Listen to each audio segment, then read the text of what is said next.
Nshuti bakunzi ba Niyo News 250 nkuko mumaze kubimenyera, aka ni kakanya tubagezaho amakuru mashya, amakuru agezweho yiganjemo aya politike, ay'ibyamamare n'abahanzi ndetse n'andi yose aba ari gucicikana hirya no hino.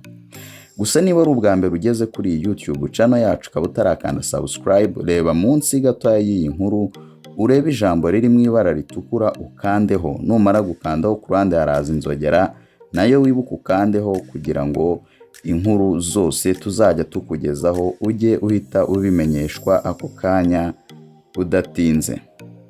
Nkuko twakomeje kubagezaho inkuru y'umurundikazi witwa Kaneza Christa ufunzwe azira kuba akekwaho kuba yarishe umugabo we afatanyije n'abandi bagabo batatu. Ubu ngubu tubafite amakuru y'uko Kaneza Christa ashobora kuba yarafunguwe akongera agasubizwa muri gereza Igitaraganya kubw'impamvu zitaramenyekana.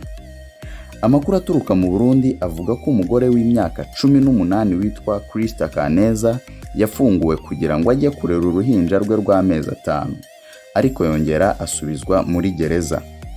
Mu minsi ishize umugabo wa Kaneza Christa ariwe Thierry Kubwimana yasanzwe yarasiwe mu cyumba mu ijoro ryo kwa 24 rishyira uwa 25 Ugushyingo umwaka ushize w'ibihumbi 2020 aza gupfira mu bitaro. Umugore yatawe muri yombi tariki ya 20 Mutarama uyu mwaka turimo w'ibihumbi 2021, bikekwa ko urupfu rwe yarugizemo uruhare runini hamwe n'abandi bagabo babiri baketsweho ubufatanyacyaha. Nk'uko amakuru abyemeza, Kaneza yajyanwe gufungirwa muri gereza nkuru ya Mpimba, ikaba ari nayo imucumbikiye kugeza magingo aya. Gusa nubwo uyu mugore afunzwe akekwaho kwica umugabo we, bari bamaze igihe gito bashakanye, amajwi menshi yakomeje kuvuga ko arengana. Urupfu rwa Kubwimana bikavuga ko hari abandi barwihisha inyuma.